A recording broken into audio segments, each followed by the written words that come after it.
Warm welcome dear students.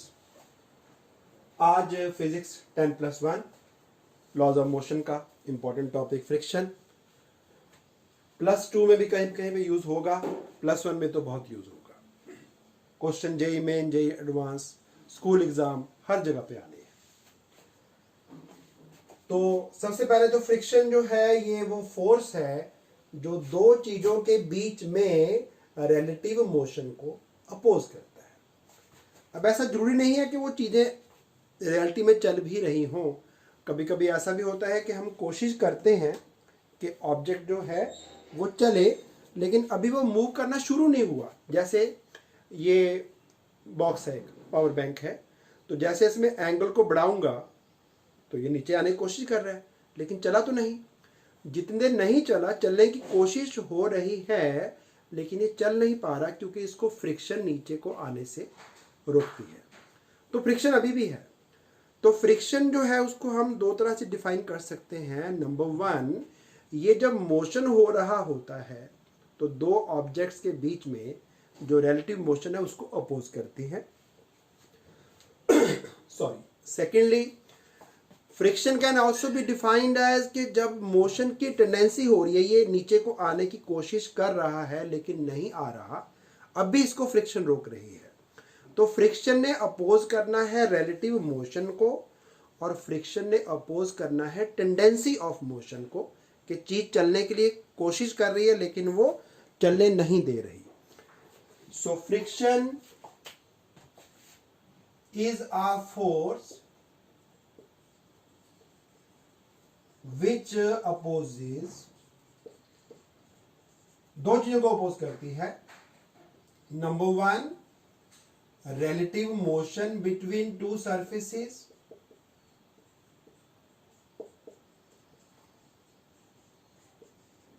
या फिर आप लिख सकते हैं टेंडेंसी ऑफ रिलेटिव मोशन।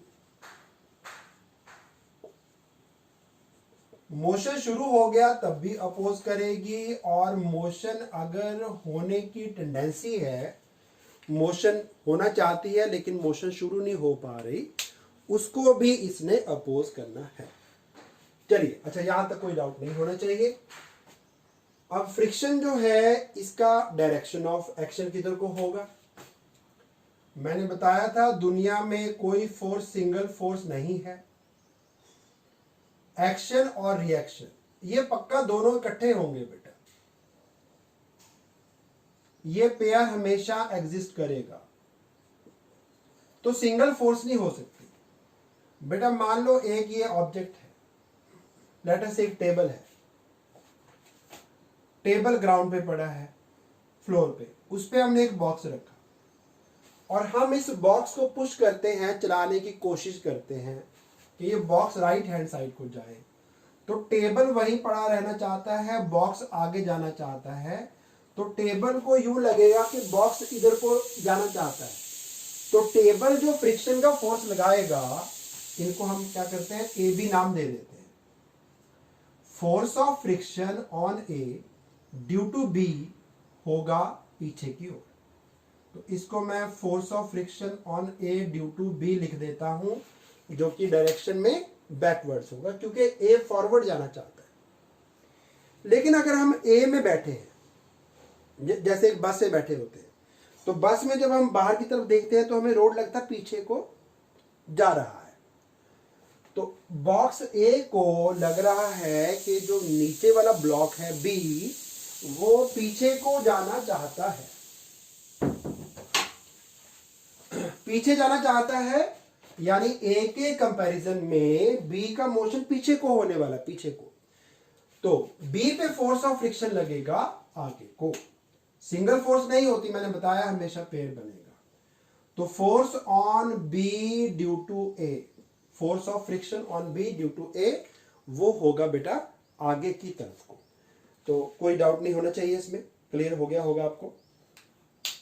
चलिए, सिंगल फोर्स नहीं है, फोर्स डबल लगनी है। तो दोबारा फिर से, अगर तो ए मूव कर रहा है बी के ऊपर, तो उस केस में भी फोर्स लगेगा जो इस मोशन को अपोज करेगा। अगर ए नहीं चला लेकिन चलने की कोशिश हो रही है, उस केस में फोर्स लगेगा। और फिर फोर्स को हमने अकॉर्डिंगली डिवाइड किया था इनटू टू पार्ट्स। वो थे force of kinetic friction and force of static friction. अभी डिस्कस करते हैं उसको। तो फ्रिक्शन मेनली तो दो तरह की है। एक है स्लाइडिंग फ्रिक्शन, जब एक सरफेस पे एक दूसरा ऑब्जेक्ट स्लाइड करेगा तो बोलेंगे स्लाइडिंग फ्रिक्शन। और दूसरी है रोलिंग फ्रिक्शन। रोलिंग फ्रिक्शन तब जब एक सरफेस के ऊपर दूसरा कोई और ऑब्जेक्ट रोल करता है, उसको बोलेंगे रोलिंग फ्रिक्शन। लेकिन हमारा जो ट्रीटमेंट है 10+1 में वो मेनली कन्फाइंड रहेगा टू द स्लाइडिंग फ्रिक्शन। तो स्लाइडिंग फ्रिक्शन तब लगेगी जब एक सरफेस पे दूसरा सरफेस स्लाइड करेगा, उसको नाम देना है हमने स्लाइडिंग फ्रिक्शन। ये दो तरह की है, इसी को हमने मेनली डिस्कस करना है आज के टॉपिक में। तो इसकी एक कैटेगरी है स्टैटिक फ्रिक्शन। ये तब लगेगी जब दो ऑब्जेक्ट्स यानी दो सरफेसेस के बीच में मोशन शुरू नहीं हुआ, टेंडेंसी ऑफ मोशन है। ये तब लगनी है जब there is a tendency of motion.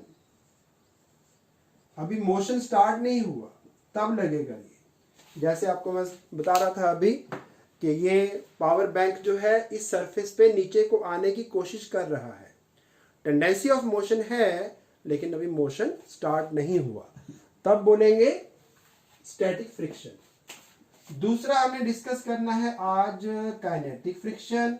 Kinetic friction तब लगेगा जब एक्चुअल में रिलेटिव मोशन शुरू हो जाएगा, motion is there, motion is present. जैसे अगर हम इसको इस सरफेस पे पुश करना शुरू कर दें और ये आगे चलना शुरू हो जाए, अब जो फोर्स ऑफ फ्रिक्शन है, जो मोशन को अपोजिशन मिलेगा, तो उस टाइम जो फोर्स ऑफ फ्रिक्शन लगेगा उसको बोलेंगे हम काइनेटिक फ्रिक्शन। सो बहुत सिंपल, मोशन जब शुरू नहीं हुआ तब स्टैटिक, लेकिन मोशन होने की कोशिश हो रही है, और जब मोशन शुरू हो गया तब बोलेंगे काइनेटिक फ्रिक्शन। स्टैटिक फ्रिक्शन का जो वैल्यू है ये फिक्स नहीं है बेटा, वेरिएबल है, कम ज्यादा होता रहता है। कम ज्यादा कैसे?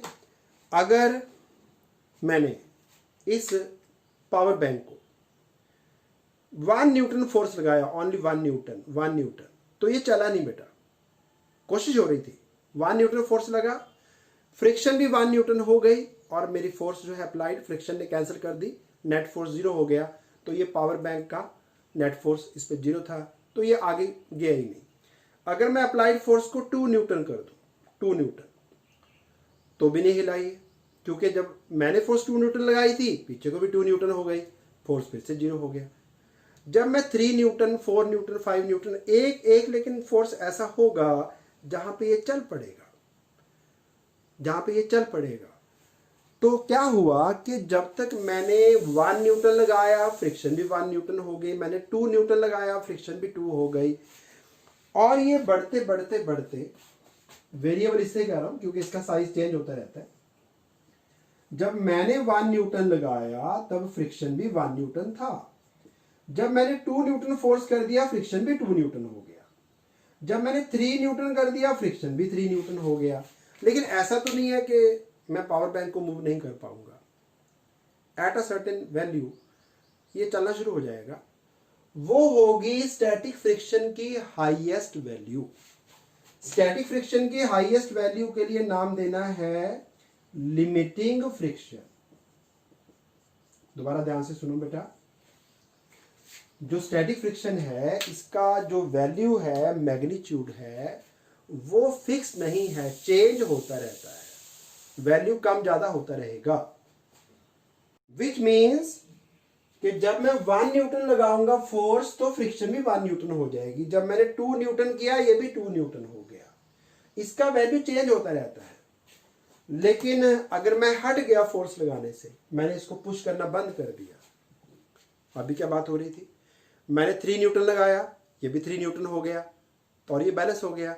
अब जैसे मैं हट जाऊंगा तो ये थोड़ा कि 3 न्यूटन इधर को लगेगा और ये वापस आ जाएगा, नहीं आता है ना। जब मैं हट गया, मैंने अप्लाइड फोर्स हटा ली अपनी, तो फ्रिक्शनल फोर्स, स्टैटिक फ्रिक्शन भी हट गया। तो ये अप्लाइड फोर्स के अकॉर्डिंग अपने आप को इंक्रीज डिक्रीज करता रहता है। ओके हाँ, लेकिन इसकी एक लिमिट है कि ये 3 न्यूटन 4 न्यूटन 5 न्यूटन कहाँ तक जाएगा। तो वो हाईएस्ट जो वैल्यू है स्टैटिक फ्रिक्शन की, उसको नाम देना है लिमिटिंग फ्रिक्शन। काइनेटिक फ्रिक्शन इसके अपोजिट, ये फिक्स्ड रहती है बेटा, इसको कोई लेना देना नहीं है कि कितना फोर्स आपने अप्लाई किया। मान लो ये जो ऑब्जेक्ट है इसका लिमिटिंग फ्रिक्शन था 5 न्यूटन, 5 न्यूटन पे ये चल पड़ेगा, तो मैंने अब अप्लाई कर दिया 6 न्यूटन, 6 न्यूटन अप्लाई करो, 7 न्यूटन अप्लाई करो, 8 अप्लाई करो, 80 न्यूटन अप्लाई करो, कुछ भी अप्लाई करो, जो काइनेटिक फोर्स ऑफ फ्रिक्शन है उसने चेंज नहीं होना, उसकी वैल्यू फिक्स रहती है। तो दोबारा फिर बता रहा हूं बेटा, जैसे जैसे हम अप्लाइड फोर्स बढ़ाते जाएंगे स्टैटिक फ्रिक्शन बढ़ता जाएगा बढ़ता जाएगा बढ़ता जाएगा, लेकिन जैसे ही हम एक खास वैल्यू पे पहुंचेंगे जिसको लिमिटिंग फ्रिक्शन कहते हैं, उसके बाद ऑब्जेक्ट फिर खड़ा नहीं रहेगा, फिर चल पड़ेगा। ये एक बार चल पड़ा, फिर आप चाहे 10 लगाओ न्यूटन, चाहे 20 लगाओ, चाहे 30 लगाओ, चाहे 1000 न्यूटन लगाओ, जो काइनेटिक फोर्स ऑफ फ्रिक्शन है उसने चेंज नहीं होना, वो उतना ही रहता है। सो दो तरह का फ्रिक्शन आपको मोशन को अपोज करता है। जब मोशन शुरू नहीं हुई तब स्टैटिक फ्रिक्शन, मोशन शुरू हो गई तो काइनेटिक फ्रिक्शन। काइनेटिक फ्रिक्शन का वैल्यू फिक्स्ड और स्टैटिक फ्रिक्शन का वैल्यू वेरिएबल, चेंज होता रहता है। चलिए अब इनके लिखते हैं फॉर्मूले कि ये किस चीज पे डिपेंड करते हैं। चलिए तो पहले स्टार्ट करता हूं स्टैटिक फ्रिक्शन। पहला पॉइंट आ गया, इट अपोजेस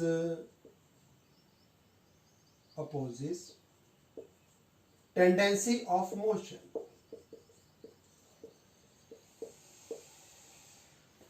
सेकंड पॉइंट बेटा, ये एक वेरिएबल फोर्स है। वेरिएबल मतलब इसका वैल्यू 0 से लेके एक हाईएस्ट वैल्यू जिसको हम लिमिटिंग फ्रिक्शन कहते हैं उसके बीच बीच में रहता है। 0 से लेके लिमिटिंग फ्रिक्शन के बीच बीच में वैल्यू रहेगा। अब ये किस पे डिपेंड करता है? इट डिपेंड्स, या इसको लिख सकते हैं it is proportional to the normal reaction. अब नॉर्मल रिएक्शन क्या चीज है? अगर मुझे इसको बेटा पावर बैंक को ऊपर को उठाना है तो मुझे ना यहां पे कुछ फोर्स लगाना पड़ेगा, इधर को भी ऐसे नहीं कर सकता है, इस तरह उठ जाएगा। ऐसे मैंने एक फोर्स लगाया, जो फोर्स यहां पे मैंने लगाया वो इस सरफेस के परपेंडिकुलर था, वो हुआ एक्शन, और मोबाइल के सरफेस ने फिंगर्स को तो दिया फोर्स, उसको बोलेंगे रिएक्शन। तो जो फोर्स सरफेस के परपेंडिकुलर डायरेक्शन में लगती है, जो कांटेक्ट फोर्स है, कांटेक्ट से बनेगी नो डाउट। अगर फिंगर्स बेटा इसके कांटेक्ट में आएंगे तभी फोर्स लगाएंगे ना, दूर से तो लगेगा। तो इसको बोलते हैं फोर्स ऑफ कांटेक्ट। तो वो कांटेक्ट फोर्स जो है उसका नॉर्मल रिएक्शन कितना है perpendicular to the surface, normal मतलब परपेंडिकुलर, उसके होता है ये फोर्स प्रोपोर्शनल। तो वेरी सिंपल, अगर मुझे बेटा एक हैवी बुक उठानी है, बुक उठेगी फ्रिक्शन के थ्रू उठेगी, तो जब मैं बेटा फोर्स लगाऊंगा यहाँ पे तो मुझे इसको उठाने के लिए ज्यादा जोर से ग्रिप करना पड़ेगा, जोर से ग्रिप करना पड़ेगा ताकि ये जो एक्शन रिएक्शन यहाँ पे बनेगा नॉर्मल रिएक्शन, वो इतना सफिशिएंट हो जाए ताकि वो इतना फ्रिक्शन प्रोड्यूस कर पाए, क्योंकि उसी के प्रोपोर्शनल है फ्रिक्शन, ताकि ये बुक को फ्रिक्शन के कारण हम ऊपर उठा पाए। तो मुझे इस ब्रिक को, ये नीचे जाना चाहती है, इसका जो मास है लेटर से 5 kg है, जी का वैल्यू 10 ले लेते हैं, तो इस पे 50 न्यूटन का डाउनवर्ड फोर्स लग रहा है। वॉल के अगेंस्ट रखता हूं तो ये वॉल के साथ साथ नीचे को जाना चाहती है, लेकिन अगर मुझे इसको नीचे जाने से रोकना है तो मुझे एक फ्रिक्शनल फोर्स डेवलप करना पड़ेगा between wall and the brick. तो ये बन गया अपना सरफेस ऑफ कांटेक्ट। यहाँ पे मैंने एक एक्शन रिएक्शन पेयर, मैंने फोर्स इधर को लगाया, वो फोर्स ब्रिक के थ्रू वॉल को ट्रांसफर हो गया, वॉल पे एक्शन हुआ, उतना रिएक्शन भी आएगा। तो वो रिएक्शन के साथ जो फ्रिक्शनल फोर्स यहाँ पे डेवलप होगा, नीचे को मैंने बताया weight equal to 5 kg into G10 करेंगे, 15 न्यूटन का फोर्स नीचे को है। अगर लिमिटिंग फ्रिक्शन जो है वो 60 न्यूटन और दूर से दबा दूँ तो 70 न्यूटन 80 न्यूटन हो जाएगी, बट 80 न्यूटन लिमिट है फ्रिक्शन की, 80 न्यूटन तक जा सकती है। बट अभी नीचे को तो सिर्फ 50 न्यूटन है, तो 50 न्यूटन को बैलेंस करने के लिए अपवर्ड फोर्स 50 न्यूटन होगा। बहुत से बच्चे क्या करते हैं, वो लगता है कि लिमिटिंग फ्रिक्शन लगेगा शायद ऊपर को, ऐसा पॉसिबल नहीं है बेटा। ऊपर को लग गया 90 न्यूटन, नीचे को 50, तो ऊपर का फोर्स बड़ा है, फिर तो ब्रिक ऊपर चढ़ना शुरू कर देगी, बट चढ़ती तो नहीं है। अभी वेट 50 न्यूटन है तो फ्रिक्शन भी 50 न्यूटन है, लेकिन लिमिट में भी 70-80 न्यूटन हो। चलिए, तो बात समझ में आ गई होगी। तो नॉर्मल रिएक्शन यानी कि सरफेस के परपेंडिकुलर कितना फोर्स है रिएक्शन का, उसको बोलना हमने नॉर्मल रिएक्शन। यूजुअली एन से नोट करेंगे, कुछ बुक्स में आर भी लिखा हुआ है, वो भी चलेगा। नॉर्मल रिएक्शन, कईयों ने नॉर्मल वाला एन उठा लिया, कईयों ने रिएक्शन वाला आर उठा लिया। चलिए, अब ये फोर्स जो है वो प्रोपोर्शनल होगी नॉर्मल रिएक्शन के। तो अभी मैं इसको एफ एस लिख देता हूं, सॉरी लिमिटिंग लिखना पड़ेगा। स्टैटिक फ्रिक्शन का जो हाईएस्ट वैल्यू है लिमिटिंग फ्रिक्शन, वो प्रोपोर्शनल टू होगा नॉर्मल रिएक्शन के। मान लो एक काम करते हैं, थोड़ा एक क्वेश्चन करके देखते हैं। और लिमिटिंग फ्रिक्शन बेटा, फिर जब ये कांस्टेंट ऑफ प्रोपोर्शनैलिटी लगाना पड़ेगा, यहाँ पे प्रोपोर्शनल का साइन हटाएंगे तो यहाँ पे कांस्टेंट आएगा इनटू एन। उस कांस्टेंट को बेटा लिखते हैं हम mu S. Mu S means, mu को तो बोलते हैं coefficient of friction, coefficient of friction. लेकिन ये फ्रिक्शन कौन सी है? स्टैटिक वाली। तो आप यहां पे ऐड कर दीजिए कॉफिशिएंट ऑफ स्टैटिक फ्रिक्शन। इसको पढ़ना है mu, M E U, mu. S मतलब स्टैटिक, यू जैसा होता है, थोड़ा सा लेफ्ट वाला पार्ट इसका लंबा करना होता है, बस इसको म्यू पढ़ना है, साथ में एस लगा देना है। अच्छा, सोचने की बात है बेटा, फोर्स का डिमेंशन और जो नॉर्मल रिएक्शन है, रिएक्शन एक्शन रिएक्शन में तो फोर्स ही होते हैं। तो बेटा अगर मुझे पूछा जाए कि म्यू एस का डिमेंशन क्या आएगा, यूनिट क्या आएगा, तो ये है फोर्स बाय फोर्स। फोर्स को फोर्स से डिवाइड करेंगे, force M L T minus two, नीचे भी M L T minus two, तो बेटा ये आएगा डिमेंशनलेस।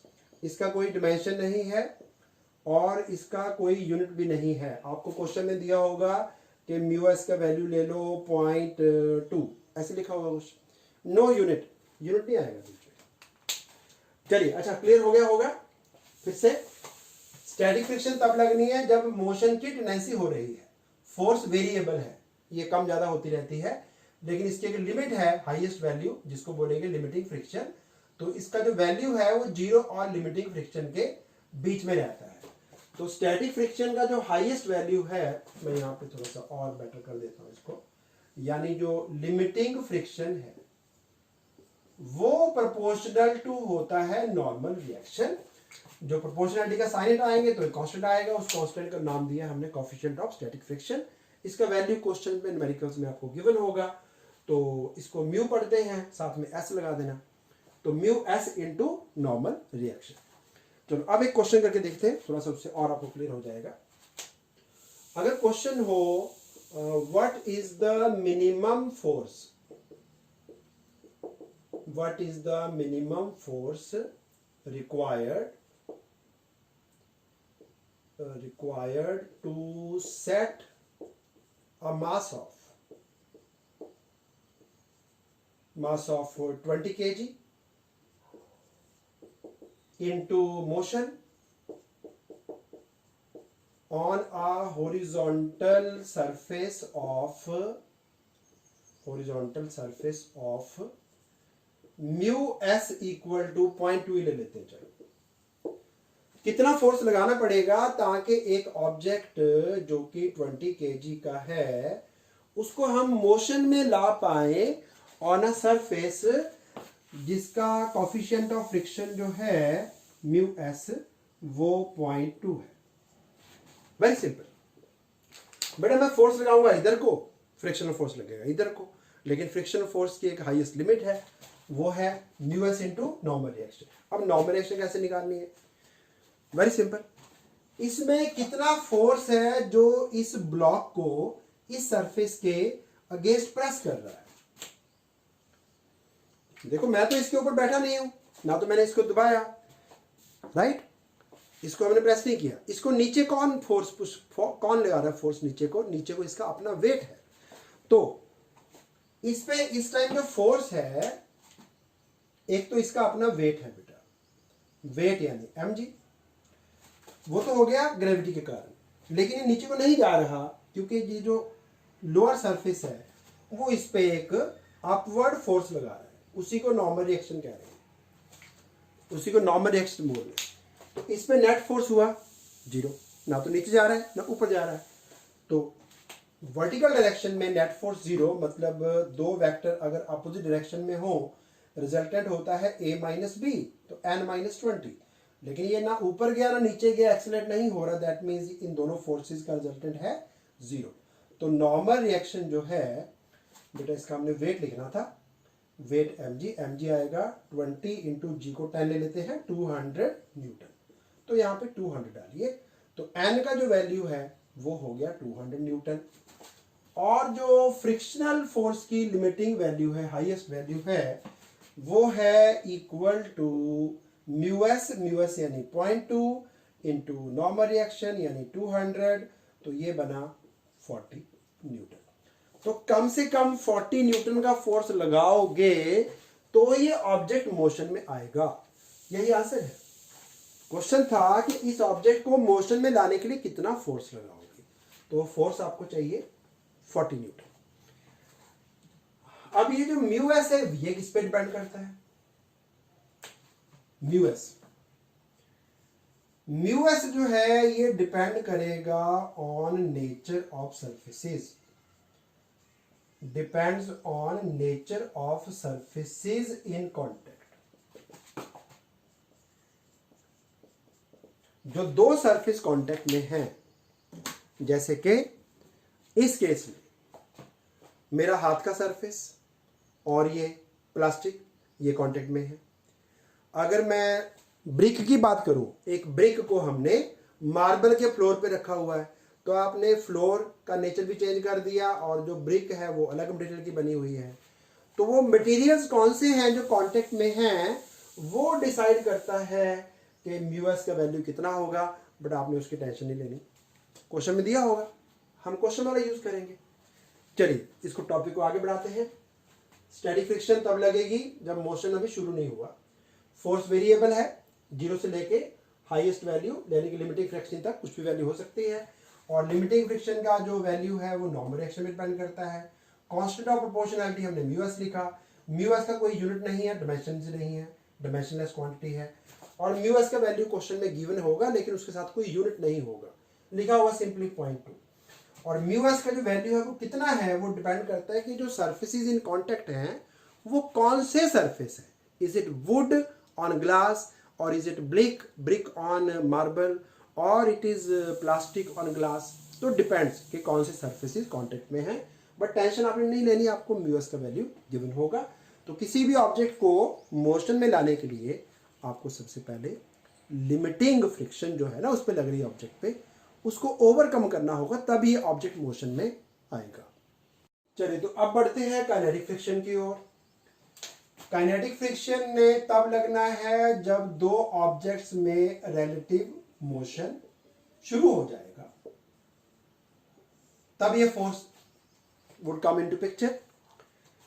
फर्दर इसका भी जो वैल्यू है वो नॉर्मल रिएक्शन के प्रोपोर्शनल रहता है, प्रोपोर्शनल टू नॉर्मल रिएक्शन ये भी है। लेकिन इसका वैल्यू जो है फिक्स्ड है, ये चेंज नहीं करता अपने आप को, वैल्यू इज फिक्स्ड। डायरेक्शन फिर वही, direction would be opposite to relative motion. जिधर को ऑब्जेक्ट चल रहा है उससे उल्टा फोर्स लगेगा, लेकिन वैल्यू फिक्स्ड है इसका। तो इसको भी उसी तरह से लिखेंगे क्योंकि ये भी directly proportional to normal reaction है। इसको हम सिंबल दे देंगे एफ के, ये भी प्रोपोर्शनल टू नॉर्मल रिएक्शन है, तो हम लिखेंगे F K equal to a constant into normal reaction. लेकिन इस बार कांस्टेंट का नाम जो है वो हमें लिखना पड़ेगा म्यू के। म्यू के कोफिशिएंट ऑफ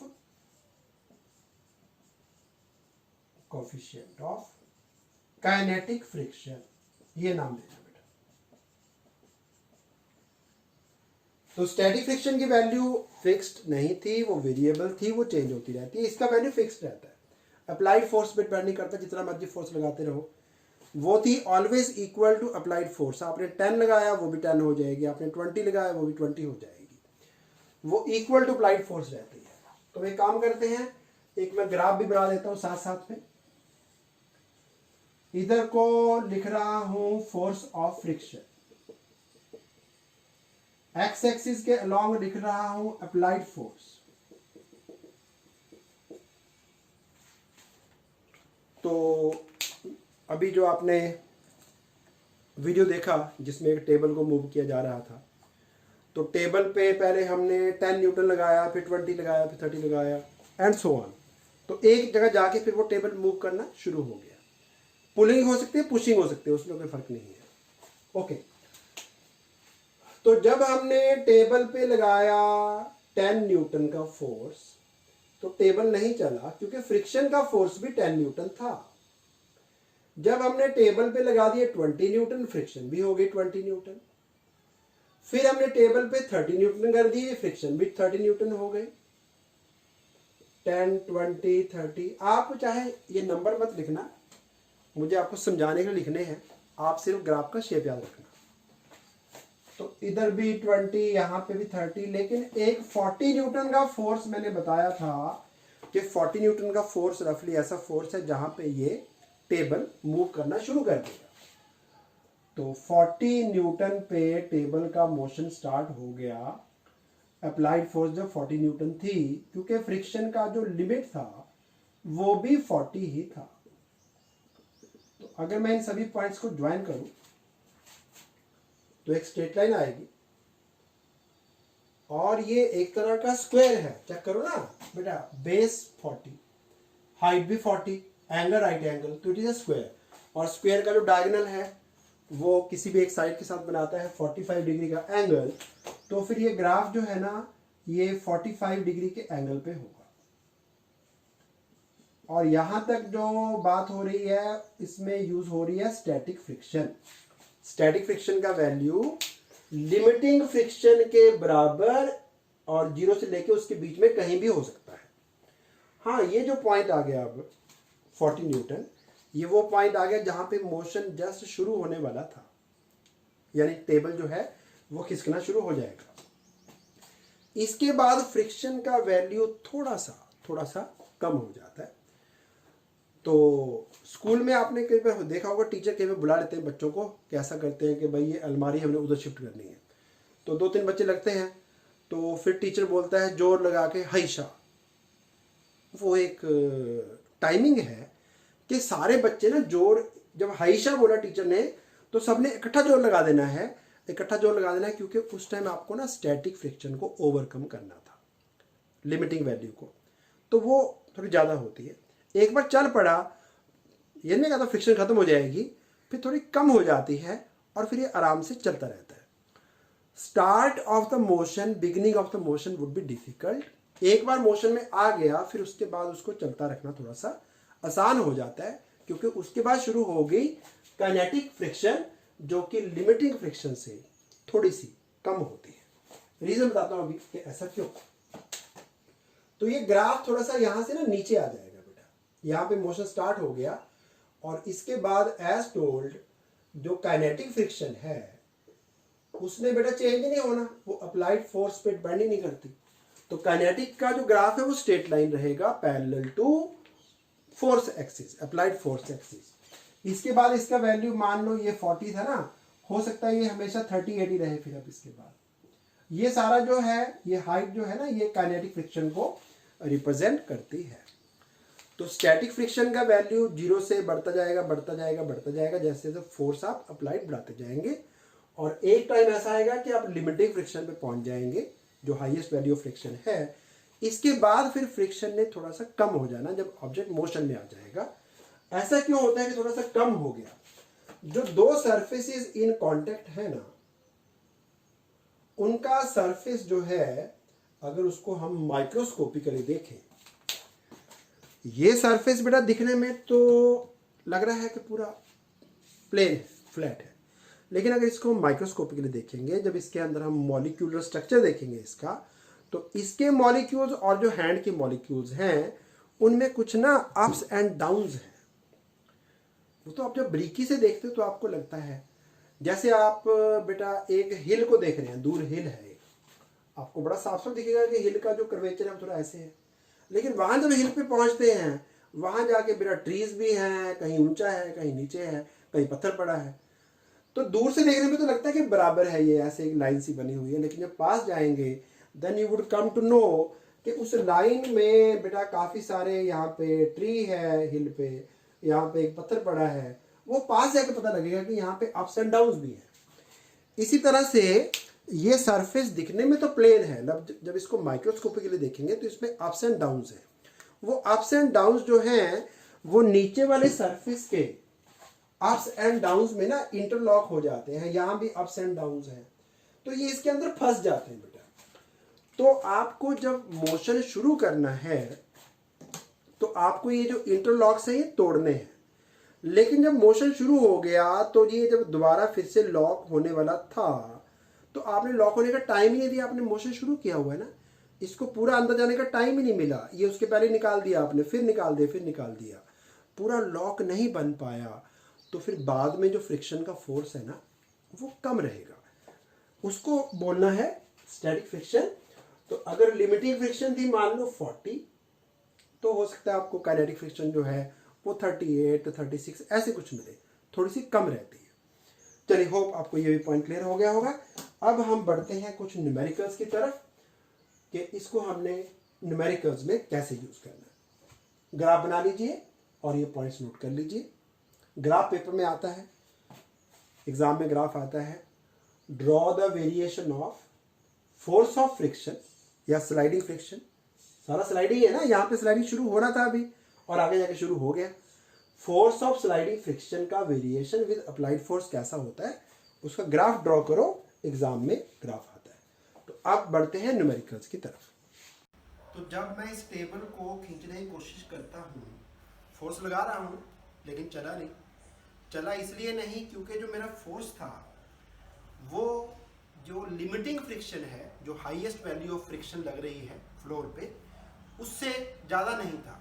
मान लो मैंने 20 न्यूटन लगाए, 20 न्यूटन पे जो टेबल है वो नहीं चलता, 30 न्यूटन अप्लाई किया तो भी नहीं चला, लेकिन जैसे ही मैं 40 या 40 से ऊपर कोई फोर्स लगाता हूँ तो ये चलना शुरू हो जाता है। तो जैसे फोर्स ऑफ अप्लाइड जो फोर्स है वो फ्रिक्शनल फोर्स को ओवरकम कर जाएगी, तब ये मोशन में आ जाएगा और तब शुरू होगा काइनेटिक फ्रिक्शन। लेकिन अगर मैं 10 न्यूटन लगाता हूँ या सिर्फ एक हाथ से खींचता हूँ, मैंने 5 न्यूटन लगाया, 5 पे नहीं चला, 10 पे नहीं चला, 20 पे भी नहीं चला और 30 पे भी नहीं चला, 40 पे चल पड़ा, 40 पे चल पड़ा, तो जो फ्रिक्शनल फोर्स है स्टैटिक फ्रिक्शन, उसका साइज मेरे साइज के साथ साथ एडजस्ट होता है। मैंने 5 न्यूटन लगाया वो भी 5 हो गया, मैंने 10 कर दिया फ्रिक्शन भी 10 हो गई, मैं हट गया फ्रिक्शन भी हट गई।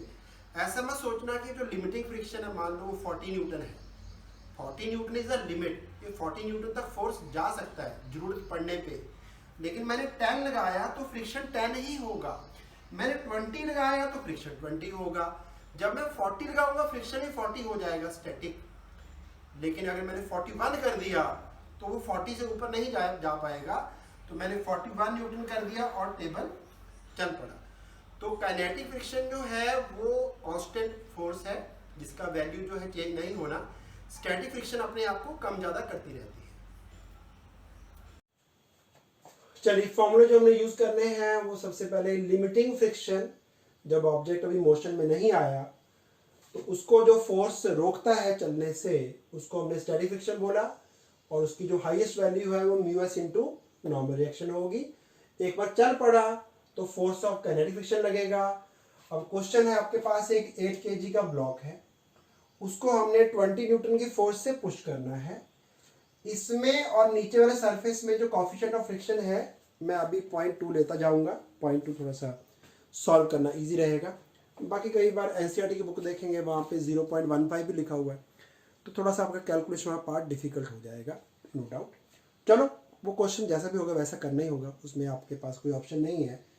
हम म्यू के वैल्यू अभी यूज करेंगे 0.2। तो क्वेश्चन है, एक तो फ्रिक्शनल फोर्स इस पे कितना लगेगा, नंबर 2 जो ब्लॉक है उसका एक्सेलरेशन क्या होगा।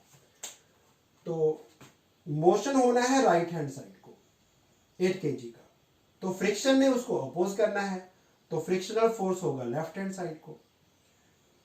लेकिन जो फ्रिक्शनल फोर्स है काइनेटिक वो होता है mu kinetic into normal reaction. अब नॉर्मल रिएक्शन कितना होगा पहले भी बता चुका हूं।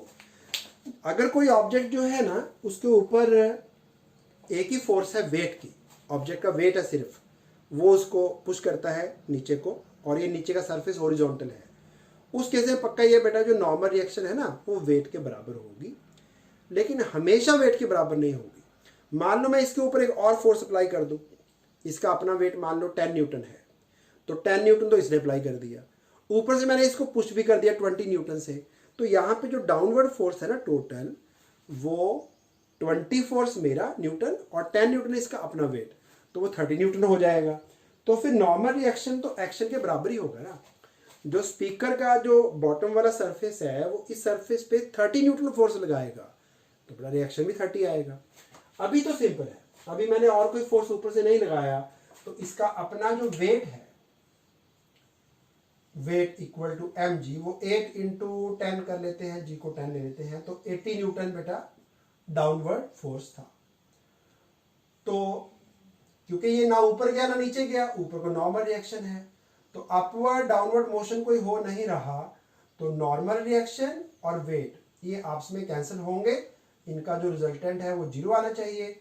तो नॉर्मल रिएक्शन हो गया 80 न्यूटन, और मैं नॉर्मल रिएक्शन को 80 यहाँ पे पुट करता हूँ, इसको इंटू 0.2 कर देते हैं, तो फिर जो 16 न्यूटन का बेटा फोर्स ऑफ फ्रिक्शन आ गया। फर्स्ट पार्ट का आंसर क्लियर हो गया। नॉर्मल रिएक्शन को आपने न्यू से मल्टीप्लाई कर देना है, वो फोर्स ऑफ फ्रिक्शन आ गया। लेकिन काइनेटिक फ्रिक्शन में ये वाला पंगा भी नहीं है कि ये कम ज़्यादा भी हो सकती है, इसकी वैल्यू फिक्स्ड होती है, काइनेटिक फ्रिक्शन में चेंज नहीं होना। तो इस पे एक फिक्स्ड साइज का फोर्स बैकवर्ड्स 16 न्यूटन लगेगा, आगे को आपने लगाया 20 न्यूटन। अब इधर का मोशन कंसीडर कर लेते हैं, वर्टिकल देख लिया आपने, इधर को तो जाना नहीं, इसने चलना इधर को, तो इधर को बेटा फॉरवर्ड फोर्स है 20 न्यूटन, पीछे को फोर्स है 16 न्यूटन, ये हमने 16 निकाल लिया। तो बार बार किया, दो वेक्टर्स अगर अपोजिट डायरेक्शन में होंगे माइनस करने हैं, तो नेट फोर्स हो गया 20 minus 16। Second law of motion apply करेंगे, force net equal to mass into acceleration, mass is 8 kg, तो एक्सेलरेशन क्या आएगा, 20 में से 16 माइनस किए 4 is equal to 8 into acceleration. So very clear, acceleration equal to half आ जाएगा, यानी कि 0.5 मीटर पर सेकेंड स्क्वायर। चलिए इसमें कोई डाउट नहीं होना चाहिए। अब एक और क्वेश्चन करते हैं। एक कार है बेटा, कार की लेटर से जो स्पीड थी वो थी 72 kilometre per hour. Car was moving at the rate 72 kilometre per hour. इसके मीटर पर सेकेंड वाले आपको आते हैं, तो कार की जो वेलोसिटी थी वो मीटर पर सेकेंड में थी, 5/80 से मल्टीप्लाई करते थे ना, 20 मीटर पर सेकेंड। अब हमें ब्रेक लगा के इस कार को रोकना है, तो जो कार के टायर्स हैं और रोड जो है उसके बीच में भी कोई ना कोई फ्रिक्शन होगा, कोएफिशिएंट ऑफ फ्रिक्शन होगा। ऐसा करते हैं, उसको भी अभी 0.2 ले लेते हैं, थोड़ा सा आसान है सॉल्व करना। बाकी ना कई बार बेटा क्वेश्चन में ना म्यू के म्यू एस लिखा नहीं होता, तो उसकी टेंशन मत लेना। जो उस न्यूमेरिकल में यूज होना है ना ये वही वाला म्यू है। तो अगर आपने मतलब टीचर को पूछा जाके कि सर इसमें म्यू एस म्यू के कौन सा है ये, तो जो इस क्वेश्चन में लगना है ना वही है। तो मान लो आपको सिंपली यहाँ पे म्यू मिल जाए ना लिखा हुआ 0.2, तो 0.2 लेना, कोई बात नहीं, ये भी चलेगा, कोई इशू नहीं। तो म्यू का वैल्यू 0.2, राइट। कार का कुछ मास होगा, क्वेश्चन में दिया नहीं होता कई बार, ले लेते कोई बात नहीं है। लेट अस से कार जो है वो 100 kg की है। आप देखना बाद में हट जाएगा, ये मास आएगा नहीं पिक्चर में, mass is not the determining factor, इसके बिना भी निकल आएगा ये। ओके, अब जैसे मैंने यहां पे निकाला बेटा, कार पे भी उसी तरह से ऊपर से तो कोई डाउनवर्ड फोर्स नहीं लगा रहे ना हम, डाउनवर्ड फोर्स नहीं है, तो कार की इनिशियल वेलोसिटी 72 km/h, कार का मास कुछ भी हो मैटर नहीं करेगा, अभी आपको करके दिखाता हूं। म्यू का आपने टेंशन नहीं लेना कि के लिखा के ऐसे लिखा है, कार चल रही है तो ऑब्वियस है काइनेटिक वाला ही कोफिशिएंट यूज होगा। इनिशियल वेलोसिटी कार की हमने निकाली 20 मीटर/सेकंड। अब हमने निकालना है कि कार कितना डिस्टेंस कवर करके रुकेगी, कितना दूर जाके रुकती है। How much distance does the car cover before stopping? ये क्वेश्चन है आपका। चलिए, तो u जो था दैट वाज 20 मीटर/सेकंड। बेटा कार को फाइनली जाके रुकना है, तो v का वैल्यू क्या आएगा? 0। हमें निकालना है s कि कितना डिस्प्लेसमेंट कार कवर करेगी रुकने से पहले, उसके लिए लेकिन हमें चाहिए होगा एक्सेलरेशन, है ना। ए का वैल्यू निकालना है। तो ए यानी कि जो कार को मोशन को जो रिड्यूस कर रही है, जो रिटार्डेशन दे रहा है ना, वो है फोर्स ऑफ फ्रिक्शन। अगर हमने कार के टायर्स को मतलब ब्रेक को पूरा प्रेस करके टायर को हमने ना जैम कर दिया, यानी टायर जो है वो घूमना बंद हो गया, घूमना बंद हो गया, दैट मीन्स टायर जो है अब वो ऐसे नहीं जाएगा, ऐसे जाएगा फिर तो रोलिंग है। कार के टायर का ब्रेक लगा दिया, टायर घूमना बंद हो गया, तो टायर बेटा यूं जाएगा। तो यूं में होती है स्लाइडिंग, तो स्लाइडिंग में अगर ये मोशन हो रहा है तो होती है काइनेटिक फ्रिक्शन। तो इसको कार को जो रोकता है फोर्स, वो है फोर्स ऑफ स्टैटिक फ्रिक्शन। तो जैसे ये 8 kg इधर को जाना चाहता था, फ्रिक्शन पीछे को लगी, कार भी आगे जाना चाहती है, फ्रिक्शन पीछे को लगेगी। जैसे यहां पे किया, कार का जो वेट है, वेट mg, वो आएगा 100 इंटू जी यानी 10 यानी 1000 न्यूटन। बाकी आप mg भी लिख सकते थे, अभी करके दिखाता हूं। मास इसमें आनी नहीं है, मास हट जाएगी। इतना ही बेटा रिएक्शन भी होगा, नॉर्मल रिएक्शन। तो वही पहले वाला केस, n माइनस 1000 करेंगे, net force 0, upward downward motion तो नहीं हो रहा, तो n इक्वल टू 1000 न्यूटन। और काइनेटिक फ्रिक्शन जो है वो equal to mu S into N होगी। तो अगर मैं 1000 को इंटू 0.2 करता हूं तो फोर्स ऑफ फ्रिक्शन आएगा 200 न्यूटन। कोई डाउट नहीं होना चाहिए। अब इस फ्रिक्शन ने क्या करना है, इसका फ्रिक्शन का डायरेक्शन है पीछे को, पीछे को। अगर आपने वेलोसिटी को दिया है positive sign, right hand side को आप पॉजिटिव ले रहे हैं, तो फ्रिक्शन एट प्रेजेंट जो है वो नेगेटिव डायरेक्शन में होगी, तो इसको आप माइनस साइन भी लगा लो बेटा। अब फोर्स ऑफ फ्रिक्शन जो है उसी ने कार को करना है रिटार्ड। इधर को तो फोर्स नहीं लगाई ना कोई, जैसे यहां पे हमने इधर को 20 लगाया था, पीछे को फ्रिक्शन आ गया, इधर को हमने कोई फोर्स नहीं लगाया हुआ। कार का इंजन हमने क्लच दबाया तो इंजन तो अलग हो गया, तो एक ही फोर्स है पीछे की ओर जिसने कार को रोकना है। तो सिंगल फोर्स है तो फोर्स को इक्वल टू ma लिख सकते हो। अगर कई सारे फोर्सेस है तो नेट फोर्स को इक्वल टू ma लिखते हो। इसलिए हमने यहां पे तो नेट फोर्स निकाला बेटा, 20 में 16 माइनस किया। यहां पे फ्रिक्शन ही है सिर्फ कार को जो रोकती है, फॉरवर्ड कोई फोर्स नहीं है अभी। तो एक ही फोर्स है वो F काइनेटिक है, उसको मैंने ma लिख दिया जो कि इक्वल टू -200 आ रहा है। और मास अपनी है 100 kg इक्वल टू -200, 0 0 कैंसल, तो रिटार्डेशन कार को मिलेगा -2 मीटर/सेकंड स्क्वायर। तो एक्सेलरेशन को 2 मीटर/सेकंड स्क्वायर लिख दीजिए। बाकी अपना पुराना फॉर्मूला वही kinematics, v² - u² equal to 2as। तो v स्क्वायर यानी 0, u स्क्वायर दैट इज 20 का स्क्वायर करेंगे 400, ट्वाइस एक्सेलरेशन को -2 into S, minus minus cancel, 4 से 4 भी कैंसिल, तो कार रुकेगी 100 मीटर में। अब इसको मैं फॉर्मूले को जनरलाइज भी कर देता हूँ ताकि इन फ्यूचर आप जो आपके न्यूमेरिकल्स हैं ऑब्जेक्टिव वाले उनमें सीधा ही पुट कर सकें। चलिए इसको अब मैं शॉर्टकट तैयार करने जा रहा हूँ बेटा। यहाँ पे शॉर्टकट क्या है, कार का जितना वेट है mg उतना ही नॉर्मल रिएक्शन भी है। 1000 था ना बेटा, वेट 1000 था, नॉर्मल रिएक्शन भी उतना ही है। नॉर्मल रिएक्शन को इनटू म्यूएस कर देंगे, नॉर्मल रिएक्शन को इनटू म्यूएस कर देंगे, वो आपका आ जाएगा force of friction, F kinetic. F kinetic को अभी अभी हमने ma लिखा था, तो यहां भी ma लिख देंगे। तो मैंने बोला ना मास डजंट मैटर, मास नहीं भी दी कोई बात नहीं है, कैंसिल हो जानी है। तो इतना रिटार्डेशन मिलना है, साइन माइनस लगा लेते हैं रिटार्डेशन के लिए, जो कि कार को रोकता है। अब सेम फॉर्मूला बेटा, इनिशियल वेलोसिटी कार की मान लो u है, यहां तो दी थी ना 20, मान लो u है, तो आप लिखेंगे v स्क्वायर यानी 0, initial velocity u square equal to twice acceleration, minus sign आगे लगा रहा हूं, mu S into G into S. S निकालना है कि कार कितने डिस्टेंस में रुकेगी, माइनस से माइनस कैंसिल, चेक करो क्या आया बेटा, S equal to U square upon twice mu S into G. Coefficient of friction लिख देना। यानी ये सारा क्वेश्चन जो है इतना करम मत करने की जरूरत नहीं थी, बोर्ड एग्जाम में आएगा यानी कि आपके स्कूल के एग्जाम में आएगा, फिर तो आपको करके दिखाना सारा कुछ भी है।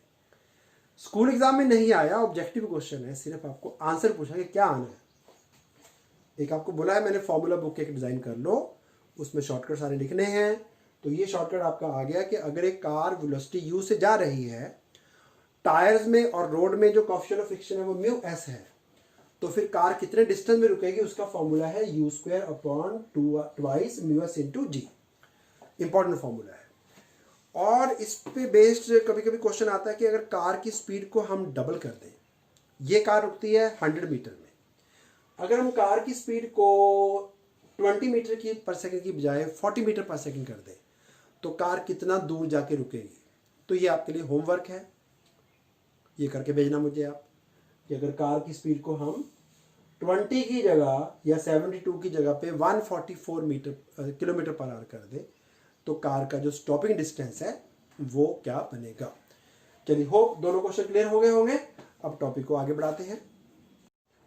चलिए अब बेटा एक क्वेश्चन है 3 मार्क्स का। Question is define angle of friction and दूसरा है एंगल ऑफ रिपोज, और प्रूव करना है कि ये दोनों एंगल इक्वल है। चलो एक काम करते हैं, पहले डेफिनेशन समझते क्या है। ये बेटा एक सरफेस है फ्रिक्शनल, उस पे एक ऑब्जेक्ट है जिसका मास है m। इस ऑब्जेक्ट को मोशन में लाने के लिए आपको एक फोर्स ऑफ अप्लाइड फोर्स जो है वो फ्रिक्शनल फोर्स को ओवरकम करने के लिए लगानी पड़ेगी। तो मैक्सिमम जो फ्रिक्शन है, जिसको हमने लिमिटिंग फ्रिक्शन बोला था, वो एक्ट करेगी पीछे की ओर, एफ लिमिटिंग। अप्लाइड फोर्स आपने राइट को लगानी है, आपने उधर को पुश करना है, और इसको मोशन में लाने के लिए जो आपको फोर्स ओवरकम करना है वो लिमिटिंग फ्रिक्शन है। इसके साथ साथ बेटा इस पे एक नॉर्मल रिएक्शन भी होगा एन, और ये दोनों फोर्सेस जो हैं वो सरफेस ऑफ कांटेक्ट के साथ लगती हैं। जो कांटेक्ट सरफेस है ना, वहां से फोर्स आता है। फ्रिक्शन भी कांटेक्ट फोर्स है, और नॉर्मल रिएक्शन भी तभी बनेगा ना अगर बेटा मैं बोर्ड पे फोर्स लगाऊंगा, कांटेक्ट बनाऊंगा, तभी तो बोर्ड मेरे पे फोर्स अप्लाई करेगा। तो ये भी कांटेक्ट फोर्स है, ये भी कांटेक्ट फोर्स है। इन दोनों फोर्सेस का जो रिजल्टेंट है वो ऐसे आएगा सॉरी पैरेललोग्राम लॉ से। ये जो रिजल्टेंट है इसको बोलेंगे रिजल्टेंट कांटेक्ट फोर्स। इसको अभी मैं कुछ नाम दे देता हूं, आर नहीं लिख पाएंगे क्योंकि आर जो है कई जगह नॉर्मल रिएक्शन के लिए यूज किया होता है। रिजल्टेंट को अभी मैं थोड़ी देर के लिए ए वेक्टर लिख देता हूं, कोई बात नहीं, कोई नाम दे देते हैं। तो जो रिजल्टेंट कांटेक्ट फोर्स है, या फिर एफसी लिख लेते हैं, चलो रिजल्टेंट कांटेक्ट फोर्स, ये नॉर्मल रिएक्शन के साथ कितना एंगल बनाता है, इस एंगल को हमने बोलना है एंगल ऑफ फ्रिक्शन। दोबारा सुन लो, लिख देता हूं साथ साथ में। It is angle made by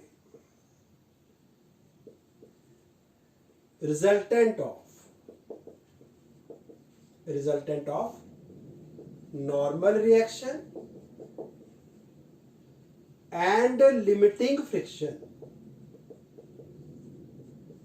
limiting friction और नॉर्मल रिएक्शन का जो रिजल्टेंट है उसने कितना एंगल बनाया नॉर्मल रिएक्शन के साथ विद नॉर्मल रिएक्शन। बेटा रिपीट कर रहा हूं, दो कांटेक्ट फोर्स है, नॉर्मल रिएक्शन है और फ्रिक्शनल फोर्स का लिमिटिंग वैल्यू है, हाईएस्ट वैल्यू है। इन दोनों फोर्सेस का जो रिजल्टेंट बनेगा वो है रिजल्टेंट कांटेक्ट फोर्स। वो नॉर्मल रिएक्शन के साथ कितने एंगल पे है, उस एंगल को बोलना है angle of friction. So it is angle made by the resultant of, made by नहीं लिखा मैंने, बाय कर देते, made by resultant of normal reaction and limiting friction. ये रिजल्टेंट हो गया with which vector, normal reaction. Normal reaction से कितना एंगल बना।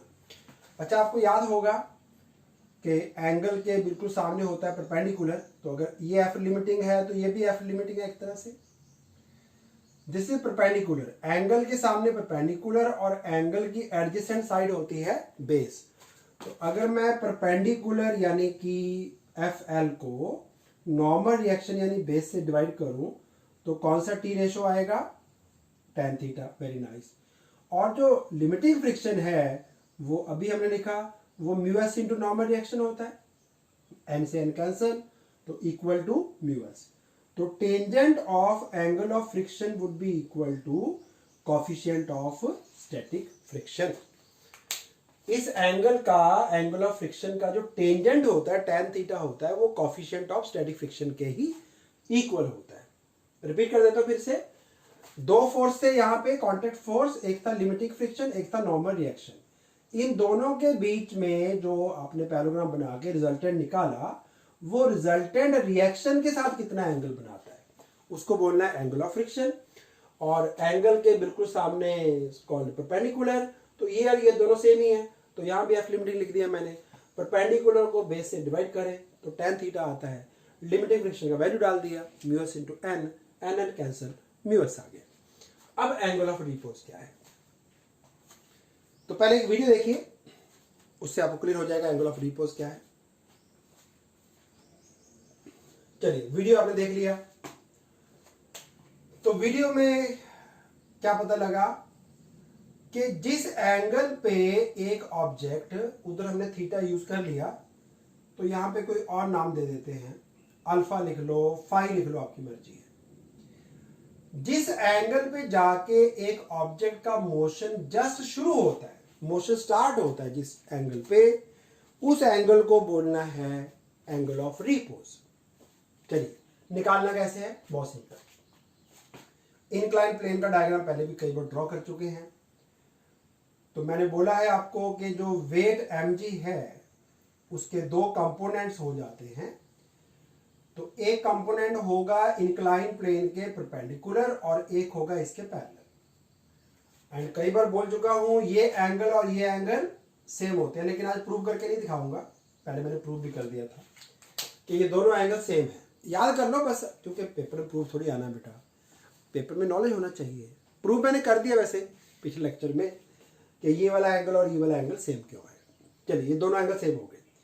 अब एक वेक्टर को अगर बेटा उसके दो हिस्से करने हो, रिजॉल्व करना हो, कंपोनेंट्स निकालने हो, तो जिधर बेटा बनाना रेक्टेंगल है, ध्यान रखना, रेक्टेंगल की दो साइड आपके पास हैं, दो साइड आपने और ड्रॉ करनी है, एक इसके पैरेलल होगी ऑब्वियस है, एक इसके पैरेलल आएगी।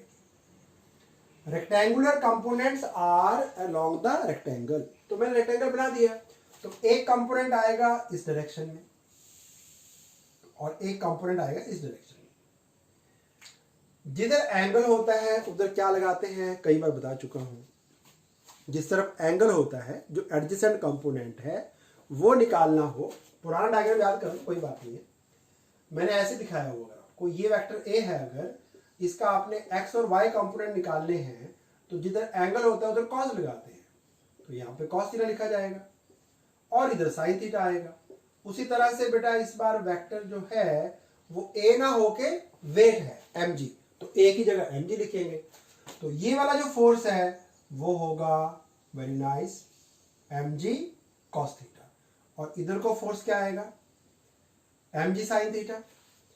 अब जरा ध्यान से देखिए, अगर तो ये ऑब्जेक्ट हॉरिजॉन्टल सरफेस पे सीधा ही पड़ा हो और कोई हमने और नया फोर्स इस पे नहीं लगाया, तो रिएक्शन जो है वो वेट के बराबर ही हो जाता है। लेकिन अगर आपने इंक्लाइन को ऐसे ऊपर उठा दिया, उस केस में जो वेट का कंपोनेंट इस सरफेस को नॉर्मल यानी परपेंडिकुलर है वो mg नहीं है, अब वो है अब mg cos थीटा। तो एक्शन अगर mg cos थीटा है तो नॉर्मल रिएक्शन जो है वो भी equal to mg cos theta होगा।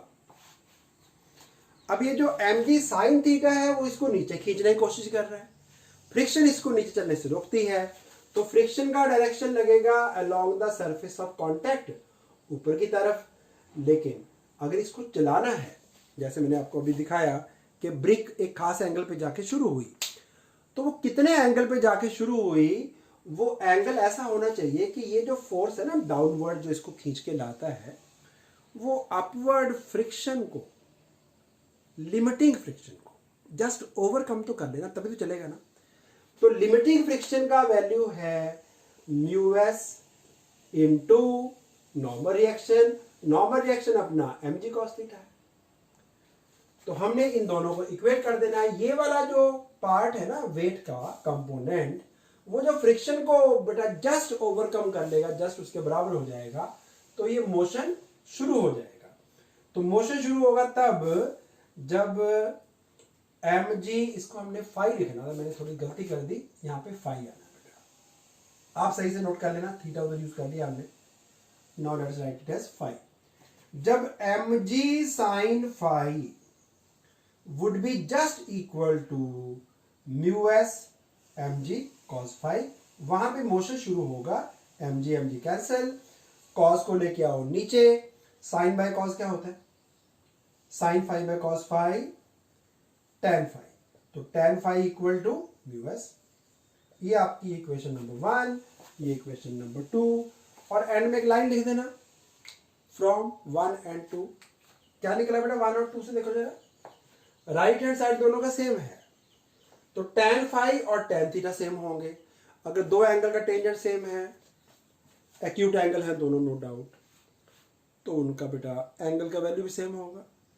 That means phi equal to theta, that means angle of repose and angle of friction they are equal. अब यहाँ पे डेफिनेशन लिखनी रहेगी, वो भी ऐड कर देता हूं। द एंगल ऑफ इंक्लिनेशन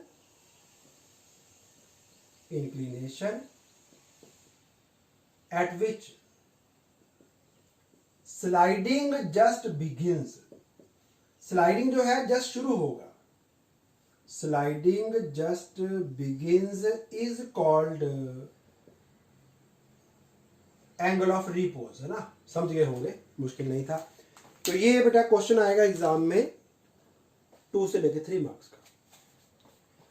चलिए सिंपल है, नॉर्मल रिएक्शन लिमिटिंग फ्रिक्शन का जो रिजल्टेंट बना, यानी जिसको हम बोलेंगे नेट कांटेक्ट फोर्स, वो नॉर्मल रिएक्शन के साथ कितने एंगल पे है उसको एंगल ऑफ फ्रिक्शन, और कितने एंगल ऑफ इंक्लिनेशन पे, जैसे ब्रिक आपने देखी मोशन ऑटोमेटिक शुरू हो जाएगा नीचे को आना, उस एंगल को बोलना है एंगल ऑफ रिपोज। और इंक्लाइन प्लेन का डायग्राम मैंने बोला है, बड़ा इंपॉर्टेंट है, आगे भी यूज होता रहना बेटा, वेरी इंपॉर्टेंट डायग्राम। तो वेट mg होता नीचे को, जो कंपोनेंट इस सरफेस के परपेंडिकुलर होगा वो mg cos phi, और जो पैरेलल टू द सरफेस होगा वो mg sin phi। चलो एक बार पॉज करके नोट डाउन कर लीजिए, एक डेरिवेशन और है छोटी सी, वो करके फिर इसको वीडियो को क्लोज करेंगे। तो अब बात करते हैं एंगल ऑफ रिपोज। ये ऑब्जेक्ट है एक, ये एक सरफेस है, इसका इंक्लिनेशन हम इंक्रीज कर सकते हैं, इंक्रीज कर सकते हैं, इंक्रीज कर सकते हैं। तो जो फोर्स ऑफ फ्रिक्शन है बिटवीन दीज टू सरफेसेस, उसका साइज और एक डाउनवर्ड फोर्स लगेगा जिसको हमने लिखा था इंक्लाइन प्लेन में एम जी साइन थीटा। जैसे थीटा बढ़ेगा एम जी साइन थीटा की वैल्यू बढ़ेगी, जो डाउनवर्ड फोर्स है वो इंक्रीज होती जाएगी, और एक एंगल ऐसा आएगा जहाँ पे जाके एम जी साइन थीटा की वैल्यू जो फ्रिक्शनल फोर्स है उसको जस्ट ओवरकम कर लेगी और ये ब्रिक चलना शुरू हो जाएगी। इस एंगल ऑफ इंक्लिनेशन को बोलेंगे एंगल ऑफ रिपोज। वो एंगल जहाँ पे एक ऑब्जेक्ट का मोशन एक इंक्लाइन सरफेस पे जस्ट शुरू होता है, उस एंगल को बोलना है एंगल ऑफ रिपोज। चलिए बेटा, अब last question of today lecture. Question है why is it easier to pull a lawn roller than to push it. Cricket ground में जो पिच के ऊपर हम रोलर घुमाते हैं पिच को बराबर करने के लिए, उस रोलर को पुल करना आसान है, पुश करना मुश्किल है। तो ये क्वेश्चन आता है 3 मार्क्स का, बहुत सारे स्कूलों में आएगा, इंपॉर्टेंट है। ऑब्जेक्टिव में नहीं आएगा, बस ऑब्जेक्टिव में नहीं आता क्योंकि डेरिवेशन है ना, आपको वेक्टर वगैरह ड्रॉ करके समझाना है कि ऐसा क्यों है। चलिए, सबसे पहले मैं ड्रॉ करता हूं रोलर को 2 ओरिएंटेशन में। एक बार ड्रॉ कर लेते हैं हम इन पुलिंग पोजीशन, एक बार पुशिंग में। डायग्राम सेम ही बनेगा बेटा। आपके पास कड़ा वगैरह जो भी है उससे आप सर्कल ड्रॉ कर लेना और थोड़ा सा टच कर देना बस उसको भी, सर्कल को, और यहाँ पे थोड़ी सी जगह छोड़ देना जब आप पेन से ड्रॉ कर रहे होंगे, क्योंकि आपको ये रॉड भी ड्रॉ करनी है ना जिसको यूज करके आपको पुल या पुश करना है। दोनों डायग्राम सेम होने चाहिए बेटा। बना लिया? ठीक है, आगे स्टार्ट करता हूं बेटा। एक फोर्स तो पक्की है कि वेट जो है ना इसको नीचे खींचेगा, यानी वेट इक्वल टू mg होगा। अब जो दूसरा फोर्स है, क्योंकि और फोर्स लगाना ना हमने पुल करना है या पुश करना है, तो मैं यहां पुल वाला केस ड्रॉ कर रहा हूं। पुल वाले केस में आप जो अप्लाइड फोर्स है ना वो ऊपर की ओर लगाएंगे, अपनी तरफ खींचेंगे ऐसे उसको, तो वो फोर्स आएगा बेटा इधर को, और लेट अस से ये है अपनी वर्टिकल लाइन और ये है अपनी हॉरिजॉन्टल लाइन, और इस एंगल को मैं अभी थीटा लिख रहा हूं। This angle is theta. इस वेक्टर के अप्लाइड फोर्स के मैं 2 कंपोनेंट्स कर रहा हूं, जैसे कि पहले भी करते रहे हैं। जिधर एंगल होता है उधर वाला कंपोनेंट आएगा कॉस से, तो इसको मैं एफ कॉस थीटा लिख देता हूं, और इधर को आएगा एफ साइन थीटा। बात फिर वही है, रोलर ने जाना है इधर को या आगे को, ऊपर नीचे तो जाना नहीं है। तो जो वर्टिकल फोर्सेस हैं उनका टोटल आना चाहिए 0। तो रोलर पे एक तो अपना वेट है नीचे को, एक फोर्स एफ साइन थीटा हो गई ऊपर को, ध्यान से देखो, ऊपर को एफ साइन थीटा, नीचे को एम जी, और क्योंकि ये ग्राउंड पे कुछ फोर्स लगा रहा है एक्शन, तो ग्राउंड का रिएक्शन भी आएगा, तो रिएक्शन नॉर्मल रिएक्शन भी ऊपर को होगा। तो ये 2 फोर्स एक डायरेक्शन में है, ये ऐड हो जाएंगे, एन प्लस, यहां पे लिख देता कोई बात नहीं है, N plus F sine theta ऊपर को और वेट नीचे को, ये सारा मिलके 0 आना चाहिए। इसको जब मैं राइट पे लेके जाऊंगा तो नॉर्मल रिएक्शन क्या आएगा, M G minus F sine theta. Simple.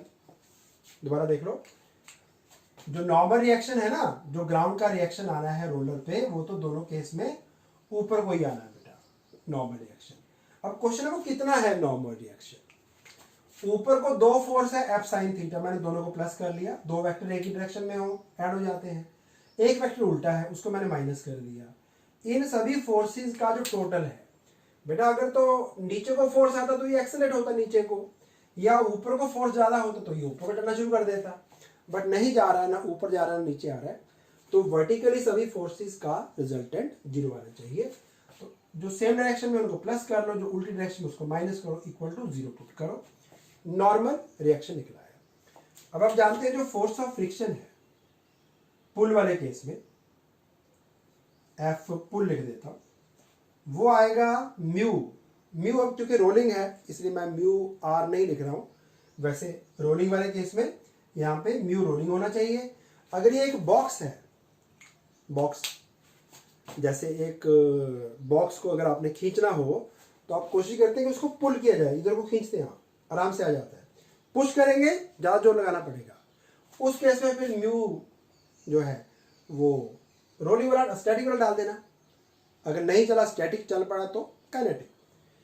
तो यहां पे भी मैं म्यू लिख रहा हूं सिंपली, क्योंकि क्वेश्चन जो है दोनों फॉर्म में आ सकता है। अगर रोलर लिखा हुआ है तो आप म्यू आर भी लिख सकते हैं, no doubt, into normal reaction, normal reaction यानी mg minus F sine theta. अब मैं बात करता हूं पुश की। पुश में जो फोर्स है वो आप लगाओगे इधर को, नीचे की तरफ को, तो ये फोर्स आएगा डायरेक्शन में ऐसे, एंगल वही है, नो चेंज। अगर ये वाला एंगल थीटा था तो ये भी थीटा ही होगा। अब इस फोर्स के अगर मैं दो कंपोनेंट्स करता हूं, जिधर एंगल उधर कॉस लगाएंगे तो यहां पे आएगा एफ कॉस थीटा, और इधर को आएगा इस बार एफ साइन थीटा। इस पर चेक कर रहे हैं आप, दो फोर्स जो एक ही डायरेक्शन में है वो है mg and F sine theta, ऊपर को सिर्फ नॉर्मल रिएक्शन है, इसको अगर मैं प्लस साइन दे रहा हूं तो ये दोनों माइनस होने हैं, एफ साइन थीटा भी माइनस होना है, mg भी माइनस होना है, नेट फोर्स इक्वल टू 0 आना चाहिए वर्टिकली। तो इस बार नॉर्मल रिएक्शन क्या आया देखो जरा, mg plus F sine theta. कुछ फर्क नोटिस किया आपने, mg में से एफ साइन थीटा माइनस किया था, यहां प्लस कर रहे हैं। तो पुश वाले केस में जो फोर्स ऑफ फ्रिक्शन आपको एक्सपीरियंस करना है वो आएगा mu into normal reaction, normal reaction यानी mg plus F sine theta. तो अब देख पा रहे हैं किस केस में फ्रिक्शन ज्यादा है, पुश करेंगे ज्यादा फोर्स आपको फ्रिक्शन का मिलेगा, आपको ज्यादा फोर्स ओवरकम करना पड़ेगा, तो pushing would become difficult, pulling is easier.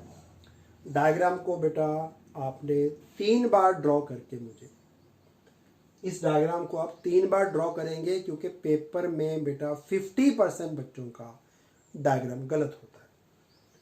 आप 3 बार ड्रॉ करके मुझे व्हाट्सएप करेंगे कि हमने पूरा कर लिया है। दोबारा फिर एक्सप्लेन करो सारा। पुल वाले केस में आप फोर्स लगाएंगे ऊपर, उस फोर्स के अगर एंगल थीटा बना विद हॉरिजॉन्टल, तो हॉरिजॉन्टल कंपोनेंट होगा F cos theta, vertical component होगा एफ साइन थीटा। रेक्टेंगल पूरा कर लेना। यहाँ पे एफ साइन थीटा जो है वो वेट के अगेंस्ट है, और यहाँ पे जब पुश करते हैं तो एफ साइन थीटा नीचे की ओर आता है, वो वेट में ऐड हो जाता है। तो वेट में ऐड हो गया मतलब ग्राउंड पे जो एक्शन है उसमें mg तो था ही फोर्स पहले से नीचे को, एफ साइन थीटा भी ऐड हो गया, तो ग्राउंड पे एक्शन बढ़ गया, तो रिएक्शन भी बढ़ेगा। नॉर्मल रिएक्शन इस केस में ज्यादा आया, जितना रिएक्शन ज्यादा होगा नॉर्मल रिएक्शन उतना ज्यादा फोर्स ऑफ फ्रिक्शन भी होगा। तो डायग्राम एक तो सही बनाना है। कई बच्चे mg के ही पार्ट्स कर देते हैं, mg साइन mg कॉस, क्योंकि वो याद नहीं रहता ना, पीछे अभी mg कॉस mg साइन किया था, तो यहाँ पे भी उल्टा कर लेते हैं। तो डायग्राम की प्रैक्टिस कर लेना बेटा, ताकि एग्जाम में सही से ड्रॉ हो। देखो हमने मेहनत की, पेपर में क्वेश्चन भी आ गया, लेकिन आपने छोटी सी गलती कर दी, नंबर कटवा लिए, आता था हमें। तो डायग्राम को प्रैक्टिस करिए। फोर्स एफ के कंपोनेंट्स होने हैं, जिधर एंगल बनेगा उधर कॉस, दूसरी तरफ साइन, जिधर एंगल उधर कॉस, दूसरी तरफ साइन। इसके बाद वर्टिकल फोर्सेस का रिजल्टेंट बनाना है 0। यहाँ पे ऊपर को नॉर्मल रिएक्शन था वो भी प्लस लिख दिया, एफ साइन थीटा को भी प्लस लिख दिया, वेट नीचे को था माइनस कर दिया, नेट फोर्स हो गया 0। यहाँ पे सिर्फ नॉर्मल रिएक्शन ऊपर है, प्लस आ गई, ये दो फोर्स नीचे हैं, इनको दोनों को माइनस कर दो, इक्वल टू 0। रिएक्शन निकालो दोनों केस में, रिएक्शन को म्यू से मल्टीप्लाई कर दो तो फोर्स ऑफ फ्रिक्शन आ जाएगा। एंड में एक लाइन लिख दो कि force of friction in case of pushing is greater than that experienced in pulling, hence pulling is easier than pushing, so simple.